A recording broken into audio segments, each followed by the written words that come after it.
Bonjour, bonjour à tous. Merci de nous rejoindre pour cette nouvelle session, la 4e de la journée pour cette conférence de cette Bilingual Fair de la semaine. Vous savez, toute la semaine, on se retrouve plusieurs fois par jour pour parler d'éducation bilingue aux États-Unis. En général, on passe en revue les écoles dans votre région, dans votre ville. Et bien là, ça va être une séance un peu différente. On va parler de fond, si j'ose dire, d'éducation bilingue et plus largement de ce que les parents doivent savoir pour élever des enfants bilingues.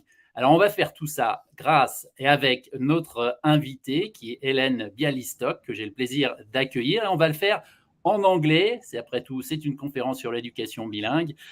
Donc, c'est très approprié. I'm going to switch to English. To talk a little bit about our guest here, who needs no introduction, really. Ellen Bialystok is a professor of psychology at York University, where she is the director of the Lifespan Cognition and Development Lab, and many other things. But more importantly, she is one of the main experts in the field of research about the brain, the bilingual brain, and we talk about that. More broadly, we talk about bilingual children, bilingual education, and about a book that Ellen might be familiar with, which is the one she just released here, that you can find in every good bookstore. TBR Books. It's called Bilingual Children, Families, Education and Development by Ellen Bialystok, and subtitled What Parents Need to Know About Bilingualism. That's how we also titled our conference today. Ellen, thank you very much for being here. I'm going to ask you the first question in a second. First of all, I really want to ask you to ask all of your questions in French or in English, doesn't matter, in the commentary sections on Facebook, on YouTube, on LinkedIn, wherever you follow us. And we'll ask those questions to Ellen, as usual in this conference and all of our conferences and webinars at French Morning. We want to give you the opportunity to ask those questions, have these questions answered by one of the best experts in the field, Ellen. We'll do that right after this message from one of our sponsors.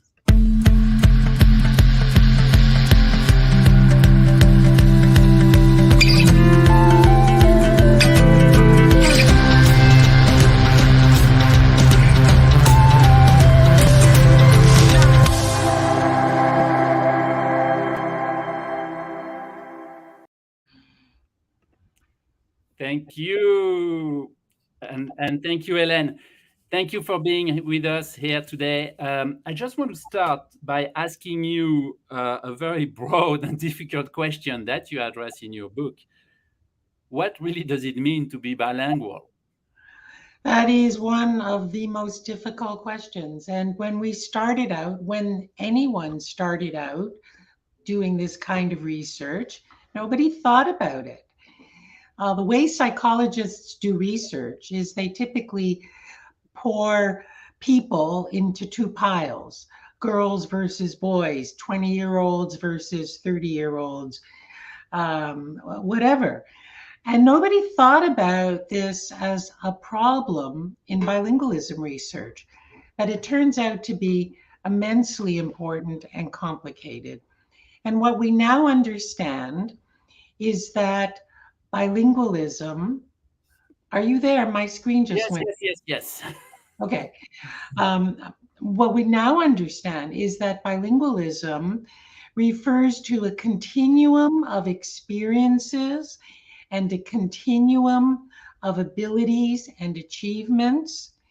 And there's almost never a point at which you could draw a line and say, now we're in a different category. Now we're talking about an individual who's bilingual that we can compare easily to an individual that's monolingual. So instead, what we have to do is think about this as a gradual dimension. And what we want to know really is the effect or the impact of having more of this dimension, more of this experience on whatever our question is. So because when parents think about bilingualism for their kids, obviously, and I'm talking about parents, for example, who came from France, were born and raised in France, educated in France, come here, have, speak English as a second language Right. with a terrible accent. I mean, not anyone I know, but still, Oh, you what you want for your kids, you say, it's an opportunity to live in New York, in San Francisco, in the US, and I want them to be able to speak English as an American native. Is it the criterion? Is it no, your bilingual because you as a you native? also you also want your kids to go back to France and meet their other relatives and interact in the culture that their parents grew up in. And you don't necessarily need to be a fully fluent, proficient French speaker to do that. You just need to know some French. So, how much French? It depends, how old, whatever. But you don't want to take this other language and shoo it away just for the sake of assimilating and being a New Yorker. That wouldn't serve anyone very well. So these are all a continuum. How much of both languages do you need for the circumstances of your life? The other thing to keep in mind is that the way the world is currently, the way the world is organized economically, socially, politically, there really are no monolinguals. I mean, that's a concept that almost can't exist. Everyone who has been educated or traveled or come from somewhere else has brushed against other languages to some extent.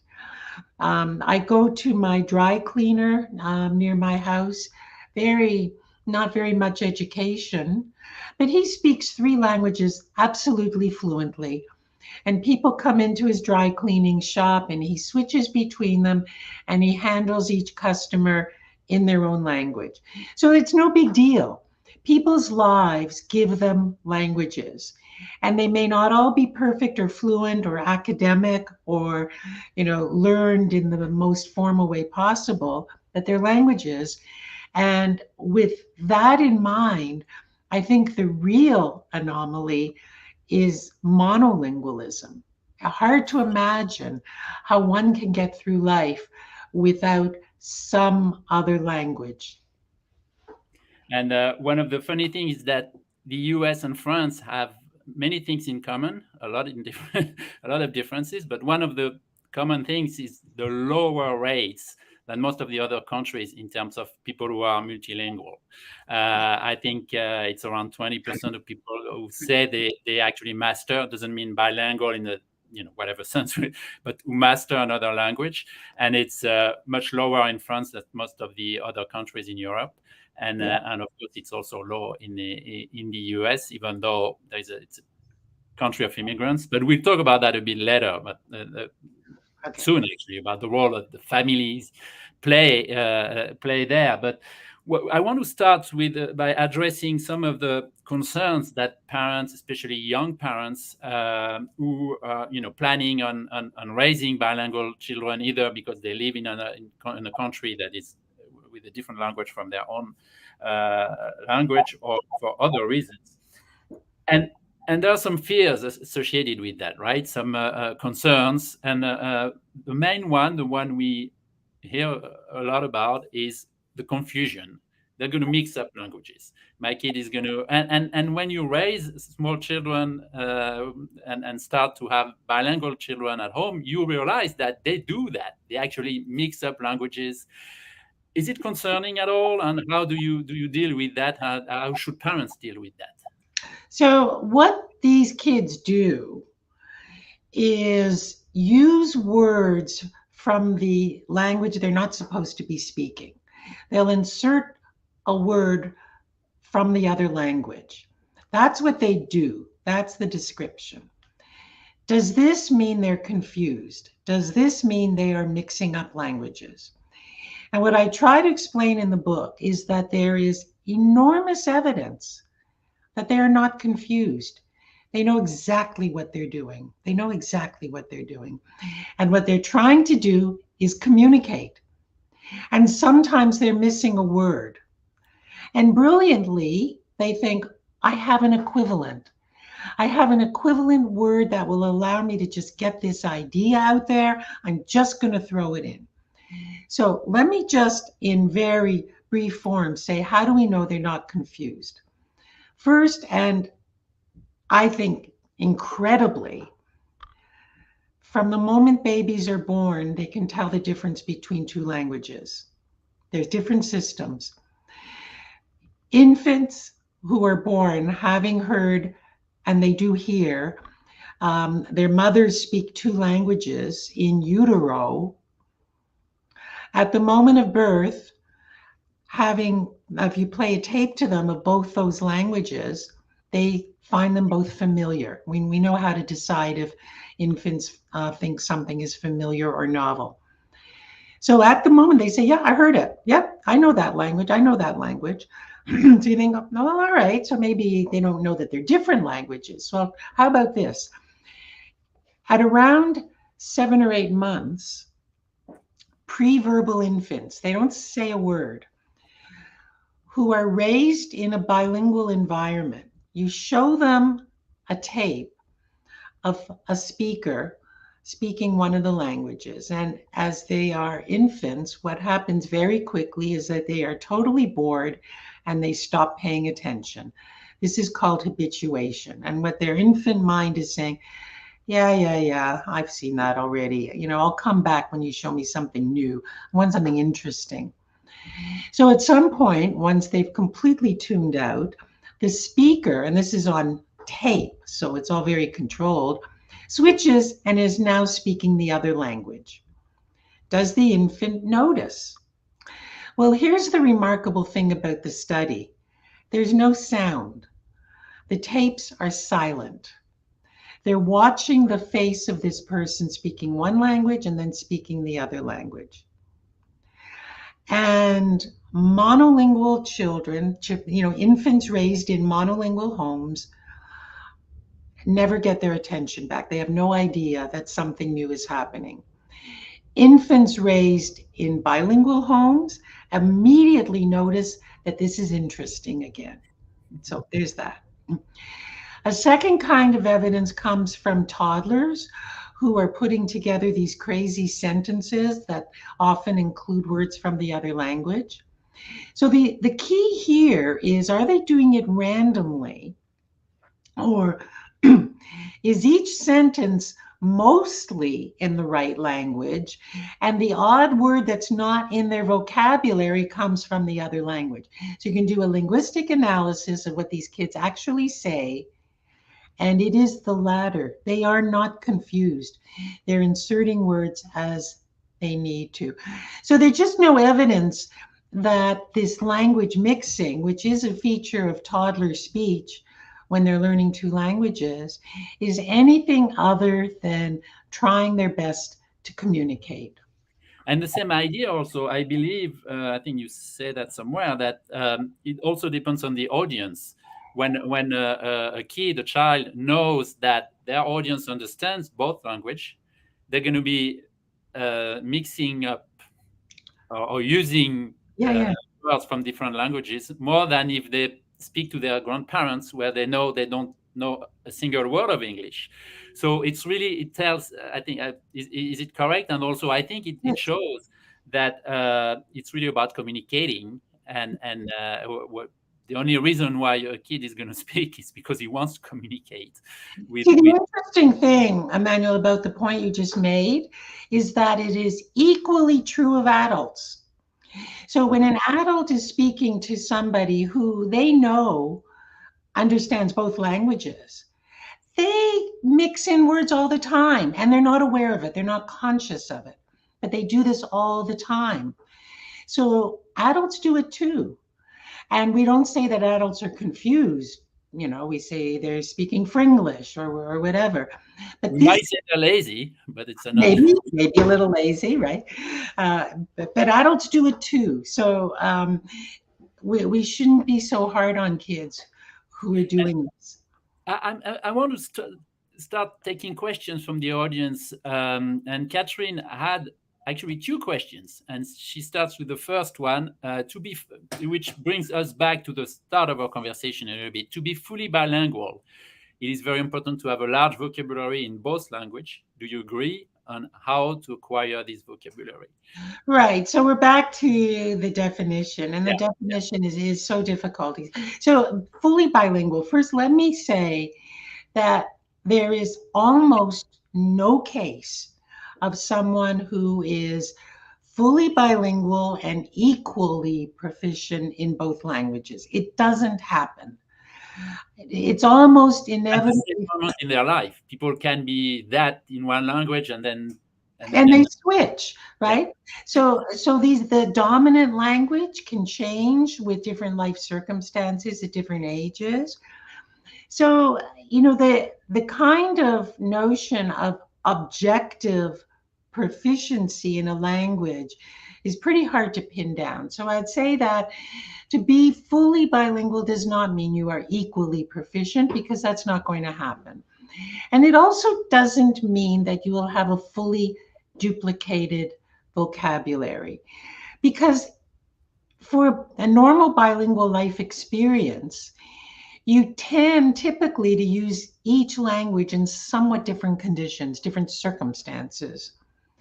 And so the vocabulary you have in each language will be well tuned to the circumstance in which you use it. I want to give you an example. This is, I'm a scientist. I don't like personal anecdotes, but sometimes they're helpful. I had a colleague who's a native speaker of Spanish, but did all of his early work and graduate studies in French. But from a very young age, came to Canada and worked entirely in English, taught in English, did his research in English, wrote his scientific papers in English, but spoke with a very heavy Spanish accent. But Spanish is his first language. If you wake him up in the middle of the night, he would only speak Spanish. He's been retired for many years. So about 30 years ago, he walked into my office and he was really upset. He was invited to give this big keynote address to a conference in Spanish. And he said he couldn't do it. He didn't think he could do it because it was context specific. His research, his theories, his ideas, they're all in English. So I think this notion of, what you do in each language means that it's never going to be an exact clone translated into the other language, but you can be fully bilingual in the more functional sense, that you are able to function at a high level in these two languages, even though what you know about the languages is slightly different.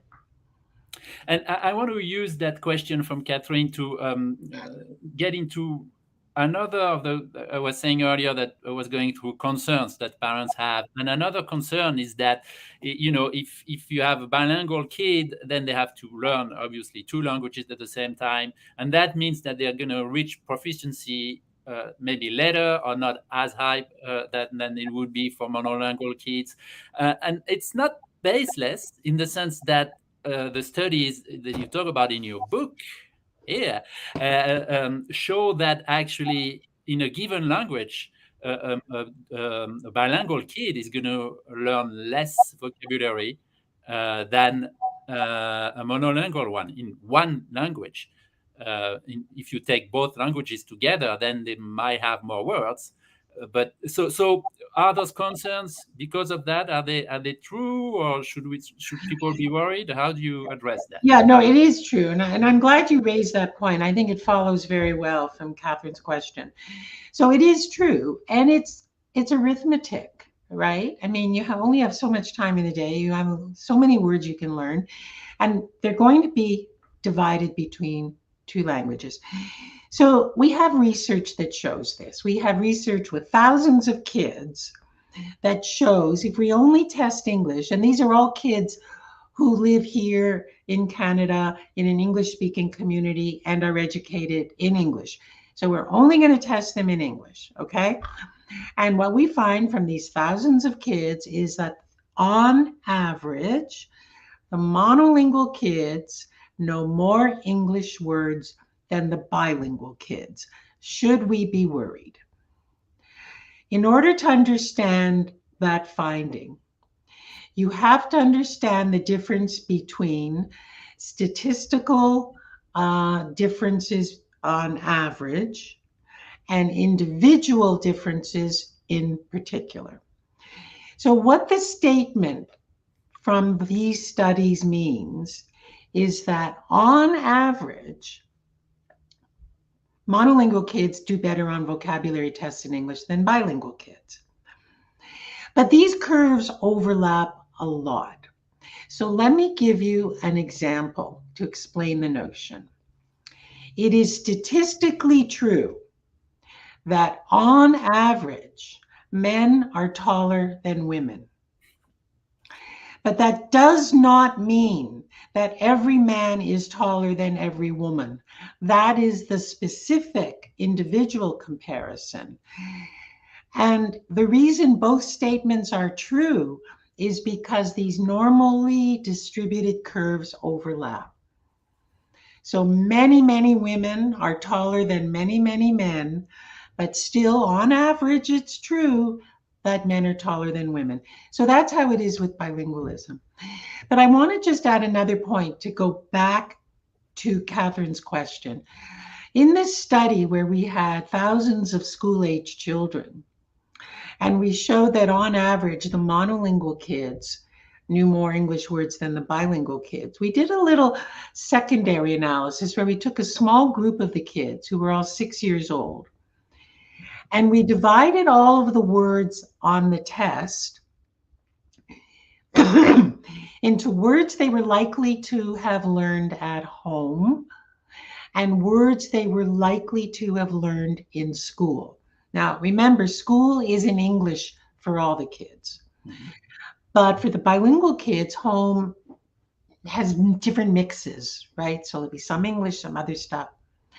And the results were very clear. So on the words that are learned in school, which were basically academic words and words that might come up in subjects and math classes, there was absolutely no difference. All the kids were exactly the same because they were all in the same classrooms. But for words that might be learned at home, like spatula and blender and remote control, there was a big difference because the bilingual kids were learning those words in some other language. So if you look at the details of the evidence, I'd say there's no reason at all to be concerned. And those differences actually send us to the question of socioeconomics of the literacy, and that you address in your book too. Maybe we're not going to go into details into that, but of course the main factor, even within a monolingual population, would be because a number of kids wouldn't know those words also, even if they are in a monolingual home because they never hear them, right? So it gets us back to this question of socioeconomics rather than the bilingual brain or anything like that, correct? Exactly. Okay. I just wanted to keep using the question Catherine Sanders, and it's another question. And since I want to prioritize your questions, I'm going to start with that. My second question, she says, would be how do you manage when both parents speaks a different language, meaning father French and mother American? How should they handle the bilingual education? And that's obviously a very, very interesting question and very frequent question for bilingual or bicultural couples and families. And there are models that you talk about in your book in detail. So how do you simply answer that question? Is there one model that you suggest? So that's a question I would never answer for other people because these are very personal choices.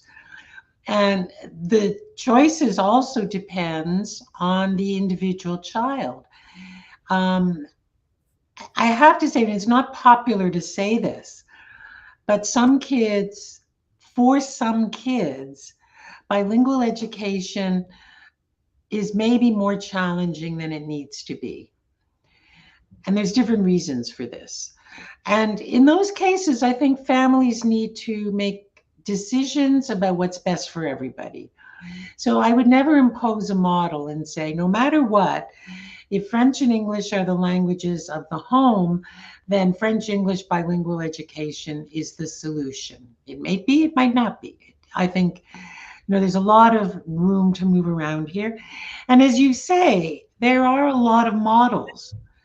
So there's a lot of choices that can be made.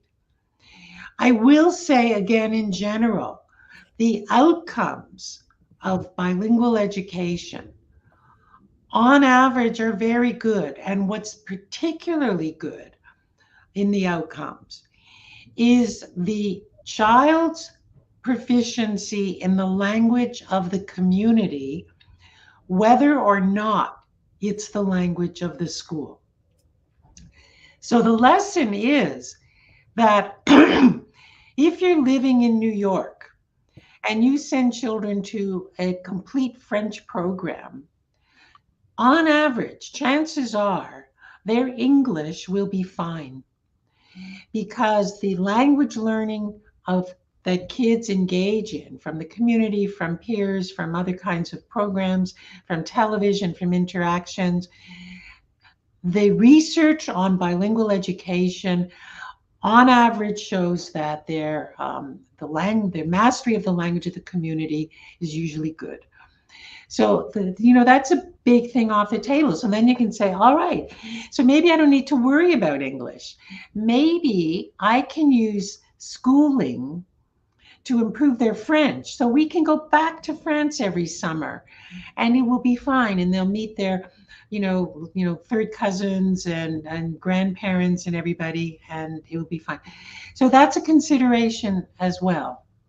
But I would never say that there's a correct answer here, because there are so many individual abilities and circumstances. But even without giving advice or specific advice to specific people, but one of the model you're talking about in your book, and that's one of the very popular ones, is the famous rule, one parent, one language. Talking specifically about the case race. So can you tell us a bit more about that, and also maybe why it makes sense, or what could be the right? So this is the most popular model. You're right. This is the one people think about, and people tell me all the time, okay, we're about to have children, and we are going to be absolutely rigid about making sure that I only speak English and my husband only speaks French. We will never deviate from this rule. So point number one, it never happens. Yeah. And if you would fly on the wall in these homes, I mean, you'd see it's a complete mess. It doesn't happen. But second, there is research. There's some pretty good research that compares the outcomes in terms of children's proficiency for when they've been raised in these models, where at least the parents claim that's what they're doing. And I've already said, I'm not so sure what they're actually doing, versus other models where they have a different rule or no rules or whatever. And what the research shows is that there's no difference in what the kids learn. They don't get the languages mixed up, because kids don't mix up languages. We've already dealt with that. And they always learn the language of the school and the language of the community, no matter what. So there really isn't a lot of evidence that there's some benefit from this Ronjat model, this one parent, one language model. But I've always worried about it for a different reason. And what worries me about this model is that it's too rule-based. And I don't like the idea that language choice is kind of militarized. There's a right language and a wrong language, that you can make a mistake in language selection. That should never be a mistake. Just speaking is the point. So I don't like the idea of the regulation of language choice that comes with that model. So for all those reasons, I don't think it's a necessary model. I think by all means, keep two languages in your home.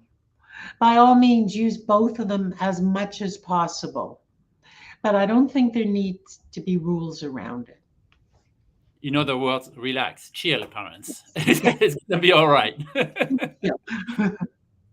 It's nice to say those things from time to time because there is a lot of pressure on parents, right? Especially around those questions. So, one of the topic I wanted to address also is the question of the age. You know, this idea that past a certain age, then it's too late.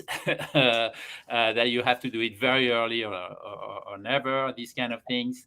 Um, and there is an interesting concept is the idea of a critical age, right? That you describe a little bit in your book. And you use the example of a famous scientist, Conrad Lorenz, to tell us a little bit about what that means. Can you just, in a word, tell us what is this idea of critical age, and maybe using that Right. example? So there is this idea, and it's been kicking around for a few hundred years, that development of in any organism is regulated by biology. So biological maturation creates windows of time when things need to happen for the development to occur. And I mean, there are lots of reasons that this is true. For example, in the plant world, you can plant some seeds, but if they don't get water and sunshine at a particular biological point, they won't grow into plants. So, one of the early proponents of this idea was Konrad Lorenz, who was a Austrian, I think, Mhm. scientist. And he was interested in this notion of critical periods of development. He did not study humans, he studied geese. And there are quite a lot of mammals and birds. So this happens a lot in the animal world, for which developmental experiences need to come at a particular time for an important feature to develop. He studied birds, geese in particular, um, with the idea that there is a period after they hatch that they need to attach to their mothers so that their mothers would protect them, because otherwise they would die. So that's pretty survival oriented, pretty important stuff. And he realized that within something like 16 hours, in a very, very narrow window of time, within the first day after breaking through the eggshell, they would follow around the first thing that they saw move, which in the normal natural, events of things is their mother. So they would physically follow their mother, they would attach to their mother would protect them. So he wondered what would happen if the first thing they saw in that 16-hour window wasn't their mother, but was Konrad Lorenz. So he devised this really crazy experiment and showed, in fact, that if he was the first thing that moved in their world in that window of time, they attached to him, followed him everywhere, wouldn't leave his side, and so on. And so he used, Except that they were not attached to him.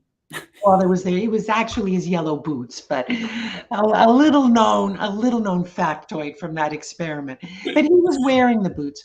And the point is, even if it was the boots, it wasn't their mother. So there was nothing, kind of special about mothers. As a mother, that's a really upsetting thought. But they followed him in his yellow boots. Now, his conclusion was that this really important development, and it is an important development, is completely biologically determined. So now let's put that notion into human development. Are there things in human development that are so biologically determined, so coded into our DNA, that they're out of our control and they just unfold on a timetable? And it turns out that there are a number of things. And one of them is visual perception. There's a window of time in which the eyes need to receive patterned light for vision to develop properly. If it doesn't happen, visual perception is never normal, okay? But the other thing people have been interested in is language. And here's where it gets messy. Because the question is usually asked from the perspective of learning a second language. But the research really depends on the biology of learning a first language. These two are mixed up all the time. And so, on the basis of the idea that things have to happen within a particular critical period, and the observation that older children and adults tend to have poorer outcomes in learning a second language, a conclusion is often made that there's a critical period for learning a language that they've missed. But that's illogical because all of these people speak language. They have language.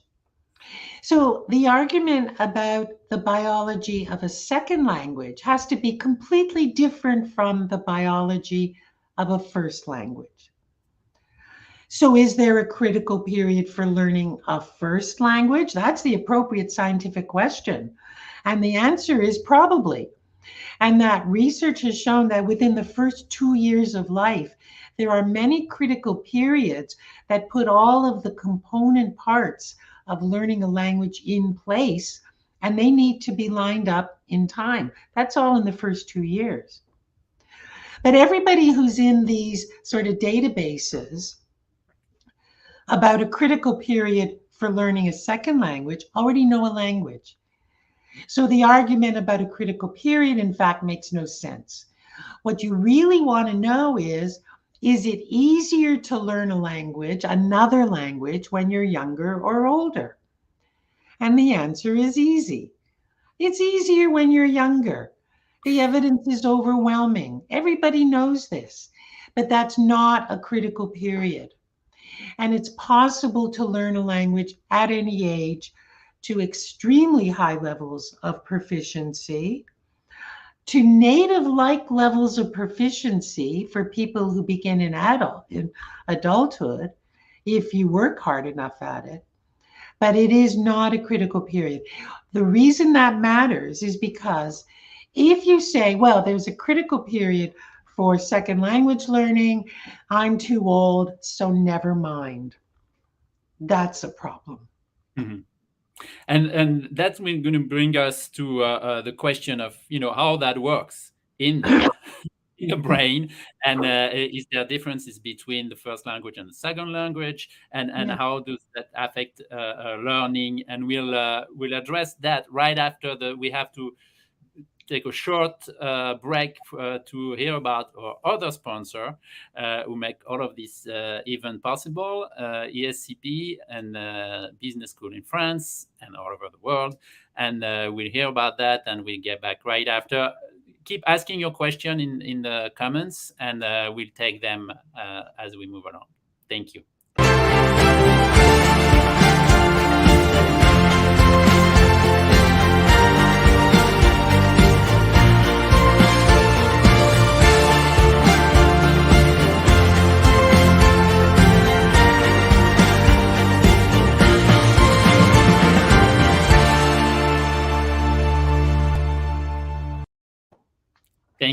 Thank you, Ellen. So yes, we were talking about the bilingual brain, and that's really your specialty. You've worked all your life. A lot of your work has been around how this works. So can you? Yeah, I know it's complicated, and then you have an entire chapter in the book, and you've wrote entire books about it. So it's challenging, maybe, but How can you summarize for us how this works? Okay, right. So the brain is interesting. I love brains. The I think the most important insight about brains in the last, I'm going to say 30 years, is that brains continue to grow and change throughout our lives. If we go back 40 years, nobody would have believed that. The idea was that when you're born, you have all the neurons you're ever going to get. The brain is organized and structured. So there you go, good luck. But it turns out that's not true.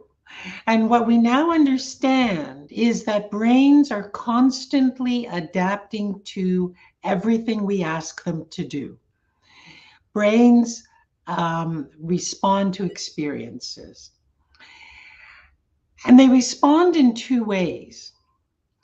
They respond structurally, so brain structures actually change.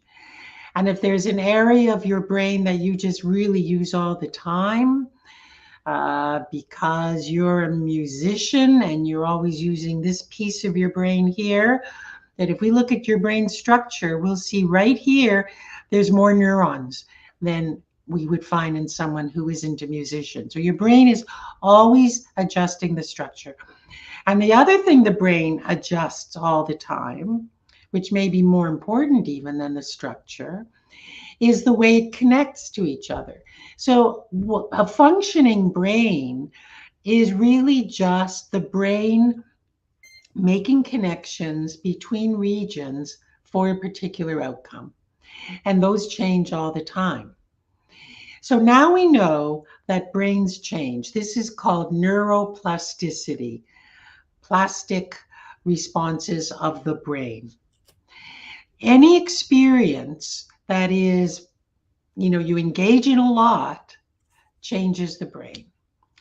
Well, it turns out that bilingualism, using and managing and switching between and learning more than one language, is one of those experiences that changes the brain. Because you use language differently, because everything inside the brain that connects what you know about language to thought and how you use them is different than it is if you only have one language. And so what we now know is that the brain of a bilingual is different from the brain of a monolingual in two ways: structure and function. Now, for structure, it's pretty easy to say what's good and what's bad. More is better. You want a bigger brain. The bigger, the better. The more neurons, the better. So it's pretty easy to make a value judgment if you're looking at two brains, especially in children. In adults, it doesn't work because adult brain size does not correspond to cognitive ability, but it does in children. So if you look at two children's brains in particular regions, and some of the more important regions are the very front part and then the left side part here, more is better. And what we see in children is that overall, bilingual children have more density in those important regions. The other one is harder, but it's in some sense more important. And that's, how does the brain connect to each other, to different parts while you're using it, while you're solving problems, while you're speaking. And here again, there is now a lot of evidence that bilingual brains are wired differently.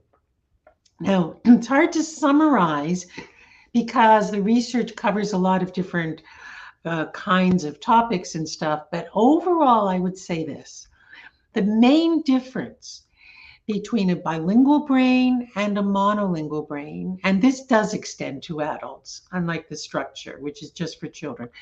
The main difference between a bilingual brain and a monolingual brain is that the bilingual brain is more efficient. You can get more out of it with less energy, less fuel. So it'll go farther on the same tank of gas. And that's because it's more efficient. The kinds of connections have been consolidated for certain tasks, not everything. Bilinguals aren't smarter, but for certain kinds of tasks involving language use and certain kinds of problem solving, bilingual brains are more efficient. So that's the kind of take home Does summary. it extend to the idea of multitasking? Yeah, it does, but I would say multitasking is a bit of a myth because nobody should do it. Um, kids do it, right? You know, they're plugged into 6 different devices and they say they're doing their homework. Eh, So, but you said you emphasized that it doesn't make you smarter being bilingual, but it does help. You said in certain tasks, and I believe there are even some research suggesting that some bilingual. And you're going to tell us what we can think about that or not. Bilingual kids might be better at math, for example, have better results in math, this kind of thing. Does it matter? Does it make sense to try to measure these things? See, the question becomes difficult because you have to figure out what you mean by smarter. Yeah. And I want to categorically say that if we're just doing an overall, like how smart is he or how smart is she, it's really important to be clear that there is no effect of bilingualism on just how smart somebody is. So general intelligence, or who would you want to get you out of a tricky situation? Bilingualism doesn't affect those kinds of very general, how good is the machine questions. But there are specific kinds of ways of thinking that bilingualism does affect in a very positive way. And these tend to be the kinds of problems or situations that require focused attention.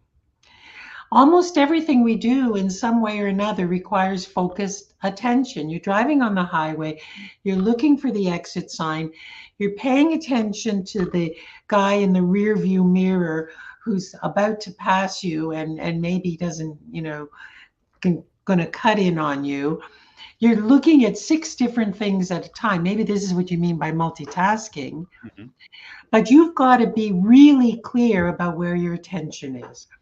And that's the kind of thing that bilinguals are good at. They're really good at focusing where it's important and prioritizing what can be dropped.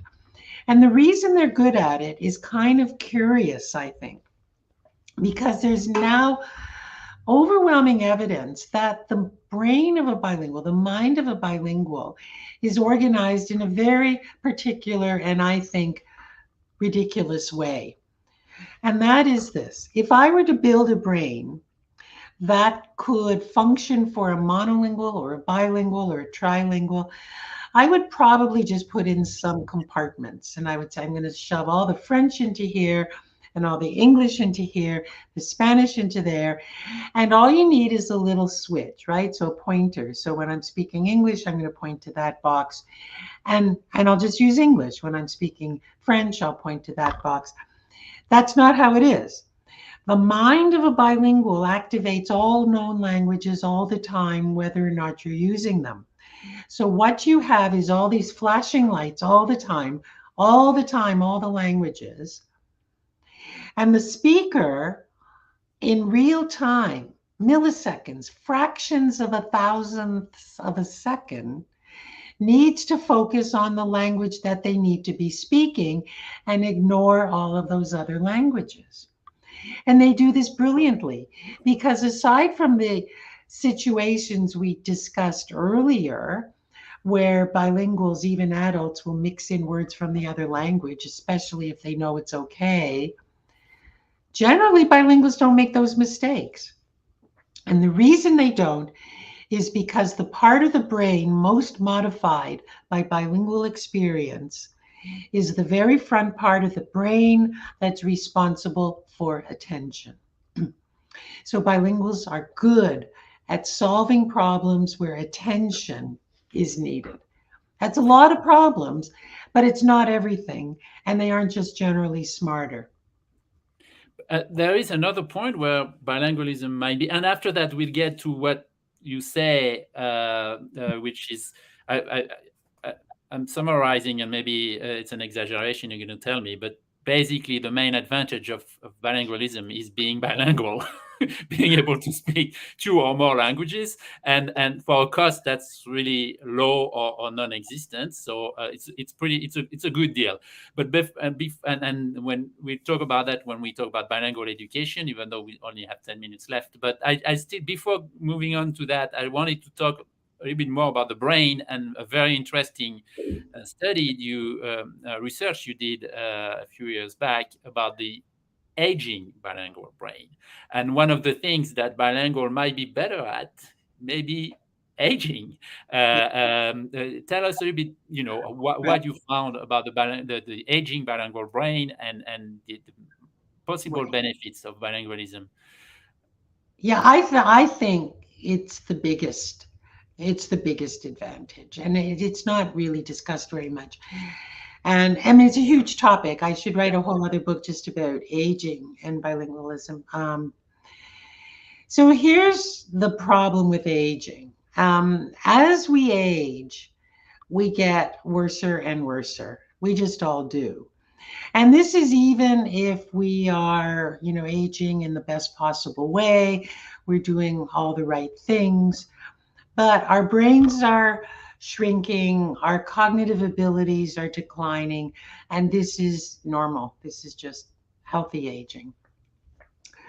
What we find with bilinguals is that as their brain declines with normal, healthy aging, I'm not talking about pathological, brain decline. What happens with bilinguals is that cognitive levels don't decline as much. So normally, brain and cognitive level are just going down the tubes. But for bilinguals, the cognitive level stays higher than would be predicted by their brain level. And this dissociation, this phenomenon, is called cognitive reserve.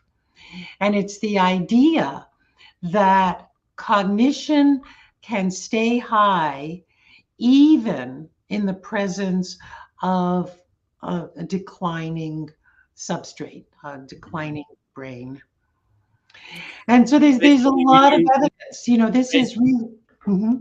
Sorry, basically we do more with less. I mean, a bilingual brain is able to do more with less resources. More with less. That's actually the best way to put it.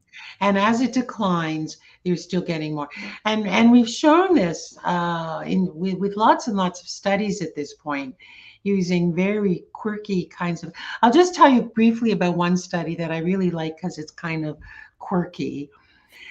So we had these data that showed that in a sample of older adults who on average were 74 years old, all perfectly healthy older adults, lived alone, function normally. We gave them a pile of cognitive tests. They all performed well in the normal range, and the monolinguals and bilinguals were identical to each other.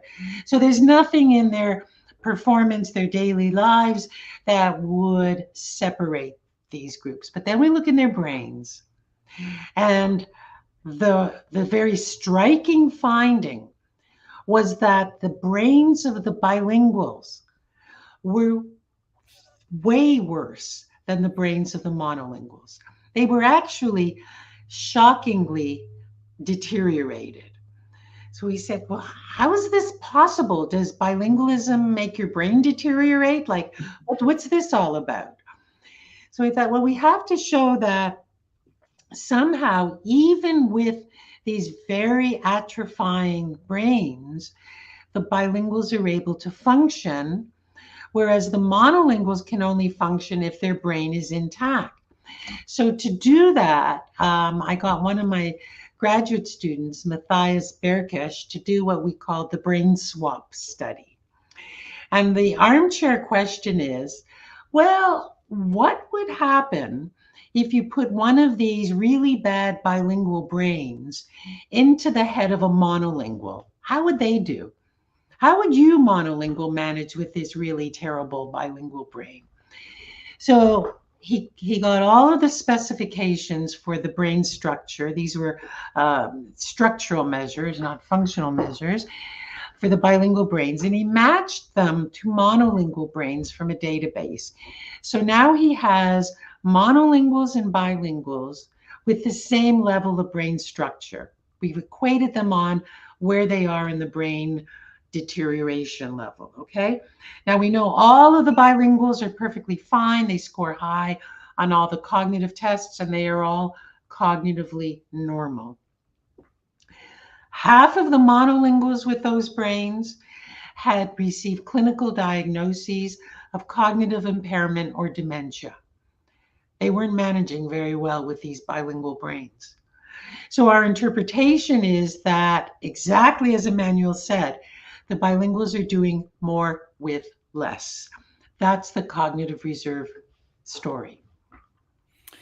I want to take a question from Facebook user. Should bilingualism be considered a topic of public health in our societies, a solution or strategy for solving health issues? Do you have an opinion on that? I first thank you for that question. I do have an opinion, and overwhelmingly, my opinion is absolutely yes.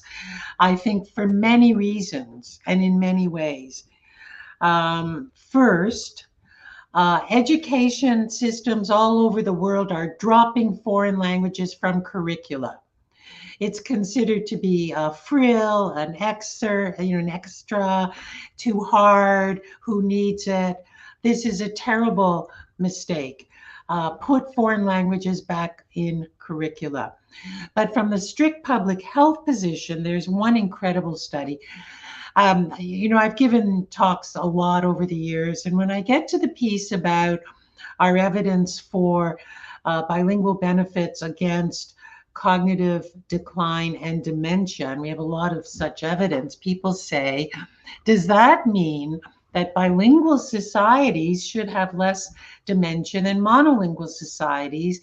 And I always said, oh, how could you even do that study? It's too hard. How would you equate studies and stuff? Well, somebody did it. There's one study, and it was published a few years ago. And what they did in this study is they identified 93 different countries. And on the basis of data that they obtained in linguistic analyses, each country was designated as primarily monolingual, primarily bilingual, primarily trilingual, and so on. And then in addition, information about the country's level of wealth and education and so forth were obtained, and crucially, lifespan from the World Health Organization. The question was whether these countries differed in the incidence of Alzheimer's disease, and whether those differences could be traced to how many languages were spoken on average in those countries. Now, Alzheimer's disease is a disease of aging. So if the country has a very low life expectancy, people typically don't live long enough to show this disease. And indeed, in those countries, incidence was very low, and it was exactly the same for countries that were monolingual or multilingual.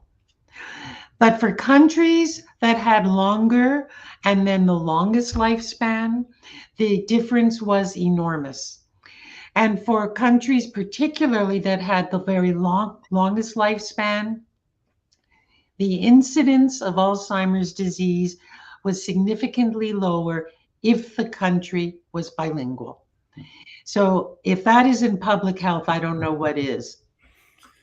That's fascinating. Yeah, there's so many topics we haven't been able to address. Again, I will send you back to the book if you can see it. The title is Bilingual Children, Families, Education and Development by Ellen Bialystok. Subtitle, What Parents Need to Know About Bilingualism. It's at TBR Books, the publishing house, and you can find it in all the good bookstores. I just wanted to end with, maybe not end, but Diana had a more comment than a question. Speaks 4 languages. I've been a translator and interpreter for a long time. And yes, more than one language is important. Yes, it takes a lot of focus and attention. That's not easy, even if you start early, but it's worth the effort. And just one last question for Ellen. Catherine, again, she's back. One last question. As a kid grow older, is it more difficult to speak a new language without a strong accent from the first language learned? I don't know. What do you Yes. think about? Yes. Nobody's accent here. Yes, it is. Yes. The accents, but there's other reasons for that, and I address it in the book. Read the book. Exactly. Oh, that's a very good conclusion. Thank you. Thank you again, Ellen, for your time. We really appreciate it. Thank you all for being with us. I just want to tell you a little bit more about what you be able to see tomorrow, last day of the fair tomorrow.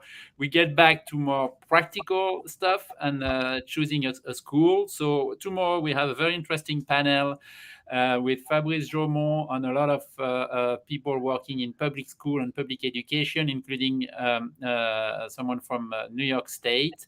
We'll be talking about the école publique à programme bilingue à New York et dans la région. Ensuite, les collèges et lycées français du Grand New York, ça c'est à midi, heure de New York. Et on finira en Floride, les solutions pour un enseignement en français. Ça sera donc demain la dernière journée. Thank you again, Ellen, for your time and the book, Bilingual Children, Families, Education and Development. And you can find more about it on frenchmorning.com and on the email that you will receive if you have registered for this webinar. Thank you again. We'll see you soon, which is tomorrow. Bye-bye.